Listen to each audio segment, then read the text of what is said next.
Bonsoir à toutes et à tous, heureux de vous retrouver pour la tranche info en direct sur votre antenne Canal 10 Télévision avec au programme de votre soirée Info 10, le journal local et régional qui sera suivi du Focus.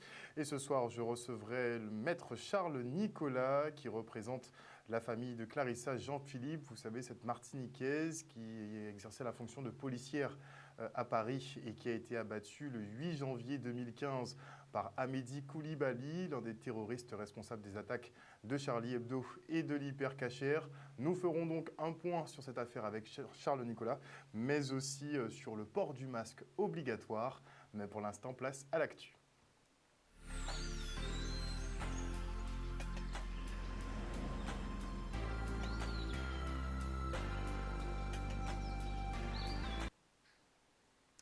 Nous sommes le 27 août 2020 et Cédric Cornet s'attaque à un gros dossier, comme on dit, celui de la prostitution. Le maire du Gosier s'érige contre le trafic d'êtres humains opéré à Grand-B notamment. Pour mener ce projet à bien, il souhaite que l'État cède le foncier à la commune pour réhabiliter le quartier. Regardez. Ces femmes demandent de la dignité. Il y a des personnes qui critiquent en disant que s'ils ne vont plus à Grand-B, où est-ce qu'ils vont ? Moi, je leur dis il y a moyen d'avoir des relations avec des femmes sans payer. Donc, pourquoi on est obligé de payer pour avoir des relations sexuelles, je ne sais pas. Donc, je le dis, ce n'est pas normal. Et je le redis, nous, on ne s'attaque pas aux dames qui font ce travail. Nous, on s'attaque aux personnes qui louent. Il faut bien qu'on soit clair. Par contre, ce qui est illégal, ce sont les proxénètes. Ces personnes qui font des trafics d'êtres humains. Parce que vous les voyez là, mais elles ne sont pas heureuses. Même si elles gagnent de l'argent, elles gagnent peut-être beaucoup d'argent. Mais il faut savoir que c'est une vie qui est ingrate. Qui est-ce qui serait pour le trafic d'êtres humains? C'est le nom de la situation, c'est trafic d'êtres humains. Moi, je ne peux pas être complice de ça. Et je ne comprends pas pourquoi les anciens maires du Gosier, je ne vais pas nommer leur nom, vous les connaissez. Pourquoi les anciens maires du Gosier ont fermé les yeux sur le trafic d'êtres humains. Et aujourd'hui, en 2020, un maire digne de ce nom ne peut pas accepter que la femme soit humiliée. Poser son courage sur la table et dire voilà, aujourd'hui stop. Et on demande à ce que l'État prenne ses responsabilités puisque c'est eux qui ont la compétence. Allons-y clairement. Le maire est pour qu'on arrête. On n'est pas là pour stigmatiser les populations, on n'est pas là pour stigmatiser les gens. Mais ce que nous, on ne veut pas qu'on stigmatise Grand B. Aujourd'hui, quand on parle de Grand B, voilà, Grand B, c'est un quartier où il y a la prostitution. C'est faux. Il y a des familles guadeloupéennes qui y habitent depuis des années, depuis plus de 50 ans. C'est important. Il y a une plage, une baie qui est magnifique. Les gens, les autres populations, la Guadeloupe ne peut pas venir correctement parce que, voilà, il y a ce frein. Je ne vais pas amener mes enfants alors qu'il y a de la prostitution. Matin, midi, soir, du lundi au lundi. Ce n'est plus possible. Avec l'appel des concitoyens de Grand-B, avec les associations, on travaille de concert pour, redonner à Grand-B une vraie image, une image de dignité, de propreté. Et je me suis engagé à ça, malgré que Grand-B ne m'appartient pas à la ville du Gosier. Donc moi, aujourd'hui, je donnerai de l'économie, du développement. Si le préfet veut bien nous aider à redonner à Grand-B, parce que si le préfet dit, monsieur le maire, vous voulez travailler pour Grand-B, le foncier, il est là à la ville du Gosier, à ce moment-là, dès demain, on est en travaux. La restauration scolaire ne sera pas assurée dans la ville de Pointe-à-Pitre cette année. La cantine ne peut être mise en place pour des défauts de paiement des prestataires. Pendant 4 années, la commune aurait mangé aux frais de la princesse, cumulant ainsi les factures. Une ardoise sur laquelle le maire Harry Durimel refuse de faire l'impasse, mais difficile de régler quand les caisses sont vides et quand on a finalement des dettes réévaluées par la préfecture à 90 millions d'euros et non 74 millions d'euros comme annoncé. On écoute. On ne peut pas prendre du service sans présenter l'existant, l'état des lieux. Or, l'état des lieux comporte une tâche rouge qui est celle de la rentrée des classes, la restauration scolaire, qui ne va pas pouvoir être assurée parce que les repas qu'on prend depuis près de 4 années auprès de fournisseurs privés et auprès de la Caisse des écoles des abîmes ne sont toujours pas payés. On a pratiqué la filouterie, c'est-à-dire qu'on va manger dans un restaurant, on se lève et on part sans payer. La ville a fait ça pendant 4 ans. Nous refusons de continuer dans cette voie qui est la politique de l'autruche. Donc, nous avons décidé de dire la vérité aux familles, leur dire qu'on a détourné l'argent que vous avez payé, on a abusé des recrutements et on a rendu la caisse des écoles structurellement déficitaire.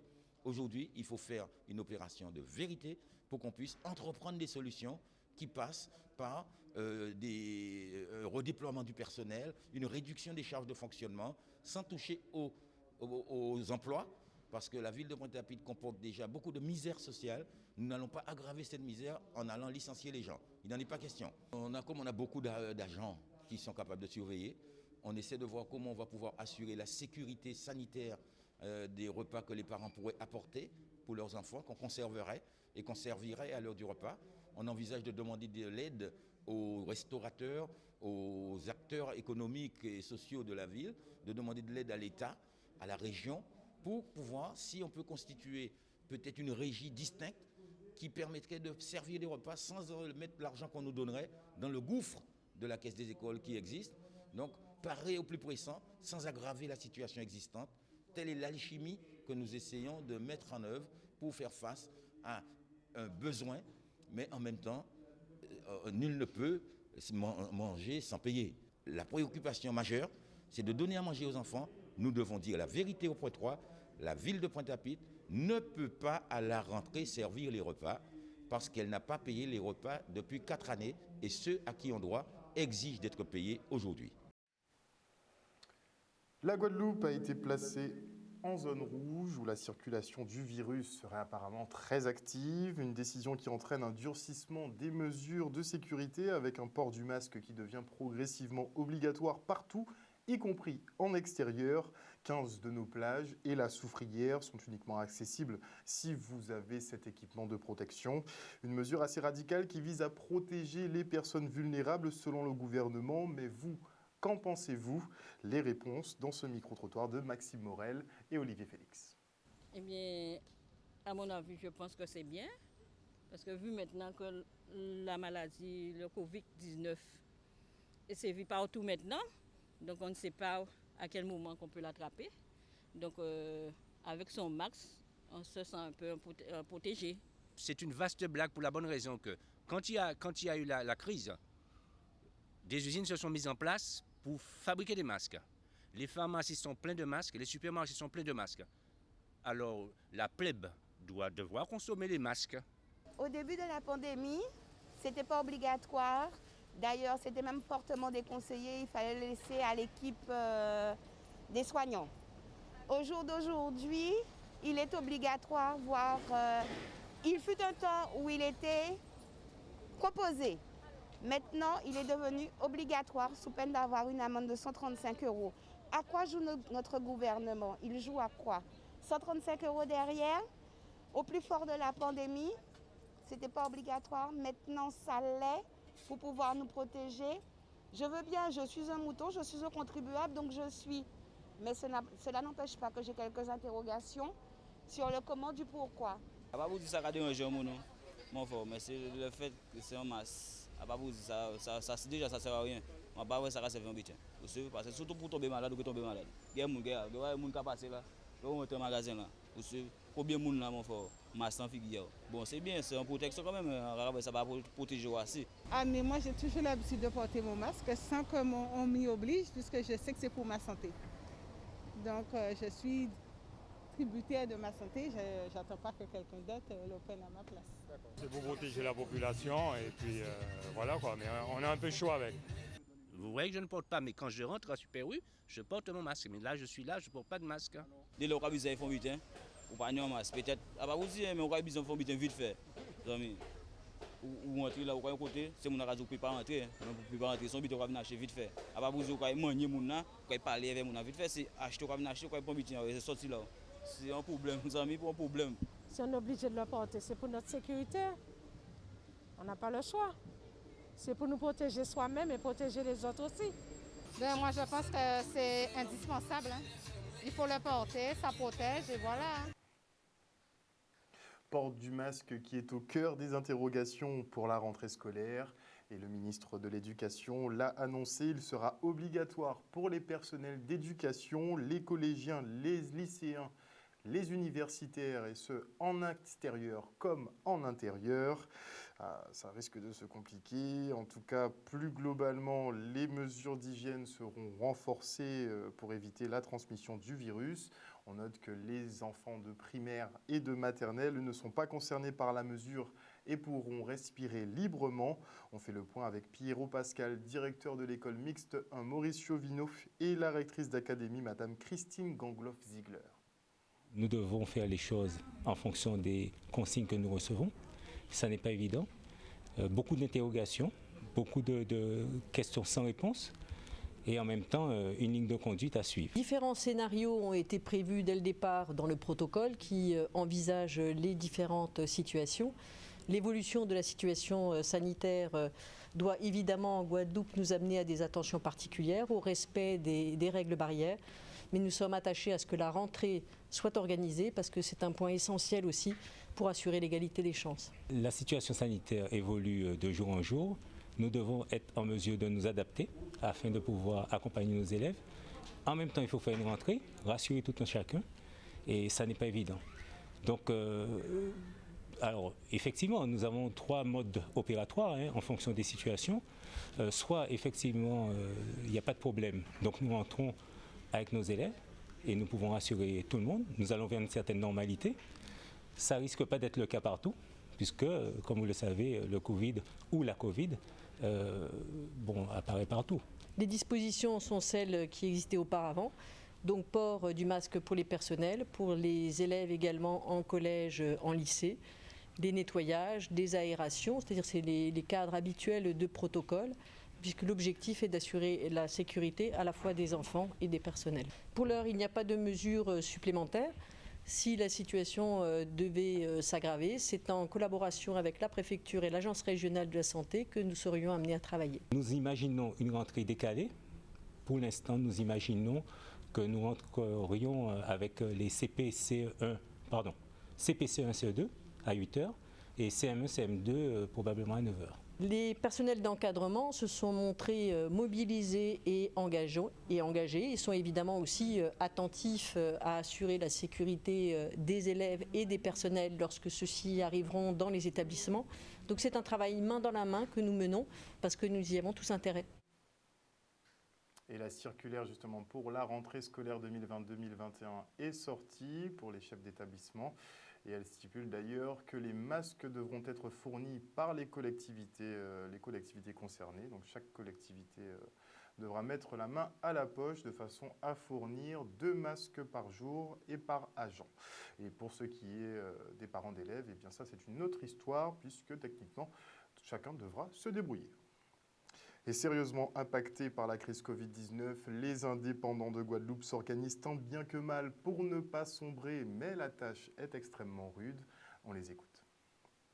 Vous avez ressenti vraiment qu'il y en a tous les travailleurs indépendants ont vraiment souffert. C'est de cela que le gouvernement et l'État a mis en disposition d'une somme vraiment, qui pouvait aider, même si c'est petit, mais aider les moyens que nous ne pouvons pas gagner parce que tous les magasins, tout le monde, les travailleurs indépendants étaient obsolètes, ne pouvaient pas travailler du tout. C'est pour ça que nous sommes là, au contraire, à les accompagner et soutenir vraiment tous les travailleurs indépendants, Martinique, Guyane et Guadeloupe, apporter effectivement notre soutien pour voir comment les aider à préparer des dossiers, à les aider à dire vraiment comment faire.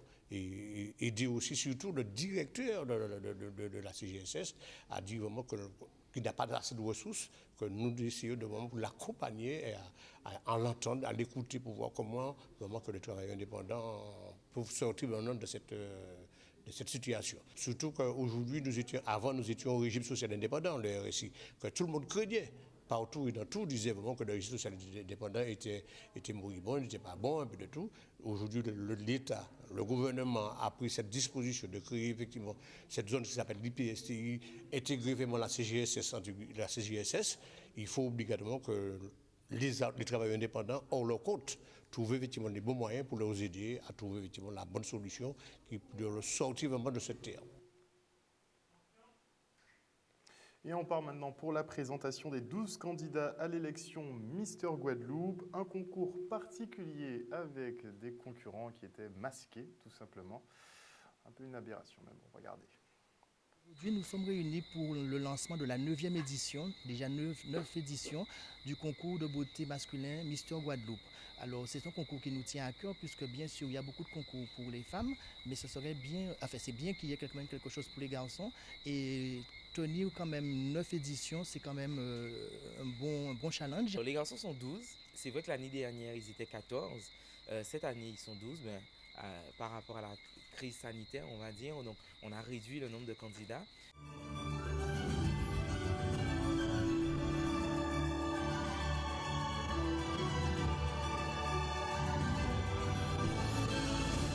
Tout le monde était masqué pour le casting, sauf quand ils se sont présentés devant le jury.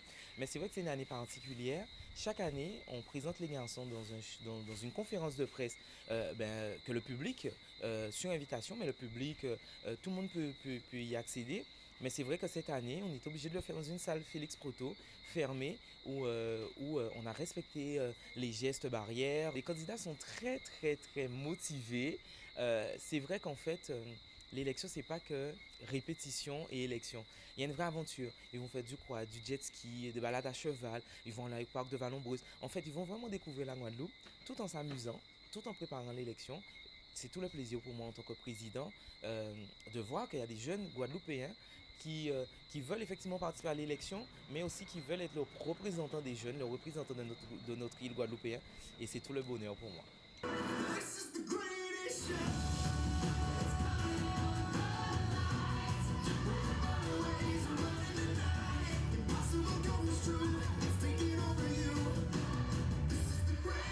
C'est vrai que ça fait bizarre pour moi puisque il y a un an j'étais à la place des candidats et c'est le top départ de l'aventure. Donc c'est là, ça marque le point et puis là la compétition commence entre les 12 candidats qui ont été présentés au public ce soir. Cette année on a un cru assez homogène, un très bon cru. C'est vrai que lors de la présentation des candidats, on n'arrive pas encore à savoir qui va être le Mister. C'est à eux de voir comment ils vont évoluer autour de ces 2 mois de compétition et à donner le meilleur d'eux-mêmes. Comme conseil, je leur dirais de rester eux-mêmes, de profiter à fond de leur aventure.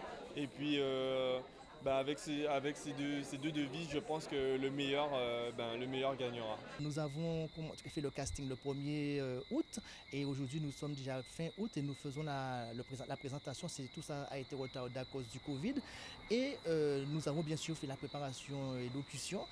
Ça va, les garçons ont une bonne base. Ce soir nous allons pouvoir voir qu'est-ce que ça donne véritablement parce que préparer sans public et préparer et faire l'exercice avec le public, c'est 2 choses différentes puisqu'il y a aussi le stress qui peut rentrer en jeu.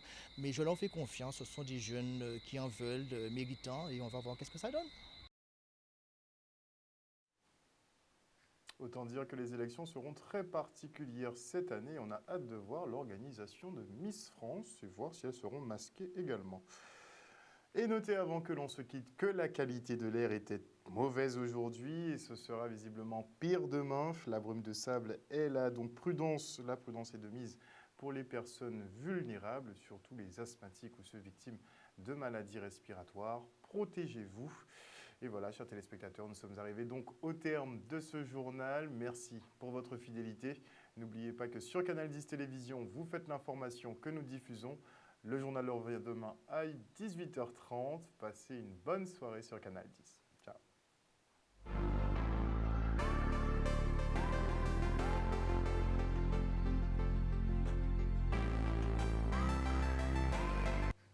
À venir dans la tranche info sur Canal 10, le Focus, 1 heure de débrief sur l'actualité locale. Et ce soir, avec Maître Charles Nicolas, nous ferons donc un point sur l'affaire Clarissa Jean-Philippe. Vous savez, cette policière qui a été abattue le 8 janvier 2015 à Montrouge par le terroriste Amédi Koulibaly, suite notamment au carnage effectué à Charlie Hebdo et à l'Hypercacher. Nous reviendrons donc sur cette histoire et nous parlerons aussi du port du masque qui devient obligatoire en extérieur. Et avant la coupure pub, je dis bonsoir à Fabien Nebo, toujours présent. Il faudra m'expliquer pourquoi tu miaules, Fabien. Je n'ai pas encore compris, mais il faudra que tu me dises. Bonsoir à Abdallah Nomertin, bonsoir à Patrice Antoine, bonsoir à Marie-Hélène Borès, toujours connectée. Bonsoir à El Canario, Valentino Cardona, toujours présent également. Odile Zingilé, n'en parlons pas, Liliane Campbell aussi. Bonsoir à Georges Toussaint, bonsoir à Richard Baladier, bonsoir à Adrien Adriana Négresse. Bonsoir à Thomas Duteuil. Thomas Duteuil, je crois que c'est... On était en stage ensemble, il me semble. Hein. J'espère que tu vas bien, Thomas. Bonsoir également à qui d'autre? À Dimitri Gobardan, à Marcelin Comment.